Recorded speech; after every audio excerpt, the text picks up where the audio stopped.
Welcome back to the Cyber Resilience Brief, a SafeBreach podcast. I'm Tova Dvorin, your host, and today we're doing something a little different in the SafeBreach studios. Isn't that right, Adrian? That's right, Tova. Today's Sunday, February the 8th, 2026, and we're bringing to you a very special bonus episode about an emerging threat whose story is very current and very unclear, the shadow over the grid. Right. Late January 2026 brought us some chilling updates from Central Europe. We're looking at a new destructive force hitting the Polish energy sector at the end of December 2025, starting on the 29th of December. Adrian, you've been neck deep in the latest research. What are we actually looking at? So, Tova, we're tracking a malware strain called DynoWiper, DynoWiper.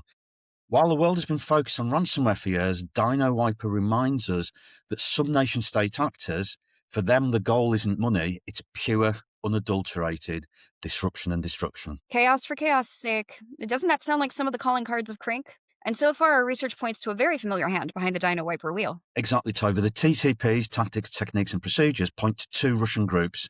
Analysis by CERT Polska, the National Computer Emergency Response Team for Poland, points towards a group referred to as Static Tundra, which is part of the Russian Domestic Security Service, the FSB, you'll all be familiar with. They're Centre 16, Unit 16. On the other hand, commercial research from the threat intelligence firm ESET points towards the Soviet military intelligence GRU, Unit 74455, our old enemies, the Sandworm team. This is a great example of how attribution of cyber attacks at the nation-state level remains hard, and it's not for the faint-hearted. These IOCs and TTPs support both hypotheses, and it really highlights the need for corroborating intelligence from other sources. And those other sources are rarely available on a commercial level. And perhaps the truth is that the FSB acted as the initial access broker, or IAB, which is a service they specialize in, and maybe then the GRU took over. I think that's a currently very valid and very likely hypothesis. What's fascinating here is how this has evolved. It's effectively DynoWiper, the successor to the ZOV Wiper. And those of you who may not be aware, ZOV is actually a name used by Russian military units. They mark it on their vehicles, and it's an aggressive name with all sorts of negative, horrible connotations. They have a wiper called ZOV as well, which we saw tearing through the Ukraine last year. But now it's crossed the border in the EU, specifically targeting Polish wind farms and combined heat and power plants, often referred to as CHP. It's funny, my instinct is to talk about the why, but before that, let's talk about the how. Usually we think of malware as something that phones home to a command and control server, but your research suggests the DynoWiper is lean? Lean's the perfect word, Tova. It doesn't need a constant umbilical cord to the internet. Sandworm and the FSB are already inside the network, often with its administrative credentials or control over a domain controller.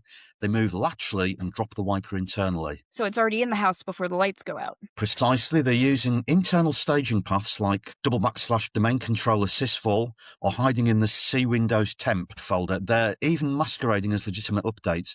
Look out for things like Java update or Java_update.exe. Wow, that is so generic, and that means it can hide in plain sight. What happens once it runs? It's absolutely surgical, Tova. It uses split logic approach. For small files less than 12 bytes, it's a total overwrite. For larger files, it just shreds enough to make the system unbootable. It's designed to kill the machine faster than an admin can pull the plug. It even ignores the system32 file until the very last second, ensuring the wiper's finished its job before wiping the system32 file so the OS crashes. It's super fast. If the file, as I mentioned before, if the file's 16 bytes or less, it just wipes it. If it's larger, it mangles the file header. It then mangles the system32 file to prevent the operating system from loading. Right, hence the term split logic. It's a semi-autonomous wiper which operates differently based on file size.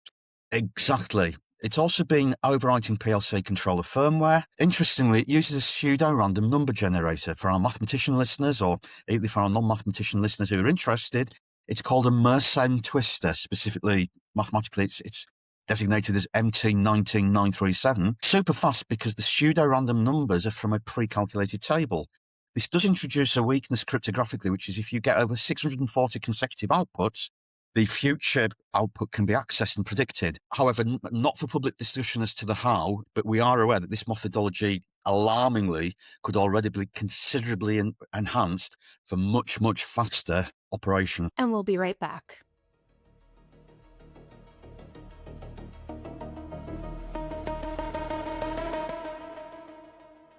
Your research also highlights some interesting infrastructure overlaps. We're seeing IP addresses listed for Fornex hosting and SOCKS 5 proxies. Could you tell us a little bit more about those and what that means? So This is where we get to adversarial exposure. We've identified a specific pivot point, 31.172.71.5. This IP has been active in Sandworm operations since 2024. It's not a server in the traditional sense, it's a funnel. And they're masking their origin using Soho routers. Yep. Standard practice for them now, Tova. They hijack Ubiquiti and MikroTik routers to create a global mesh. It makes attribution an even bigger nightmare because the attack looks like it's coming from a local coffee shop or a small business next door. This all sounds incredibly daunting for a CISO. If the malware is already inside and it doesn't need to foam home in order to operate, how do we stop it? So, as usual, we get to breach and attack simulation and continuous automated red teaming. Toby, this is exactly why point-in-time testing is dead. If you've only tested your perimeter once a year, DynoWiper only emerged on the 29th of December, you'd be oblivious to this. You're going to miss the lateral movement that DynoWiper relies on. Okay, so break it down for us. How does adversarial exposure validation, or AEV, change the game here, especially when you make sure you're continuous? So the component parts of continuous threat exposure management here are the BAS element is we can actually simulate the DynoWiper execution logic safely. We obviously don't wipe your drive or your files, but we mimic the behavior. The heart of the storm here is behaviors. Technical details, IOCs, TTPs can change, but behaviors are much more likely to be consistent. The specific PowerShell one-liners, the staging in sysvol, the creation of the dw.exe process, DynoWiper.exe that is, of course. Then the car element is we use automated red teaming to see if our internal sensors, our EDR, our XDR, actually flag that lateral movement. Can an attacker move from a compromised router to your domain controller? And then explicitly adversarial exposure validation, this is the so what factor. It tells the CISO, here is exactly where Sandworm would succeed in your specific network. So the takeaway here is to be proactive. You can't just wait for the IOCs to hit the news. You have to be looking actively to make sure what you can do to protect yourself now. Exactly. Research shows the warm-up for these attacks happened months ago, back in December 25. If you were validating your exposure then, you would have seen the holes they used to get in today. Cyber resilience is not just a state of being, it's a constant process of validation. CTEM, Tova. Couldn't have said it better myself. Adrian, thank you for breaking down the DynoWiper research and for providing me with the name for my next cocktail, the Mercent Twister. Just saying, I want to try to make one now. But to our listeners, don't wait for the wiper to start its routine. You want to validate your exposure today. Turn off this episode, turn on your BAS and AV platforms, and give it a go. Make sure that you're protected. Please stay tuned for our regularly scheduled episode later this week.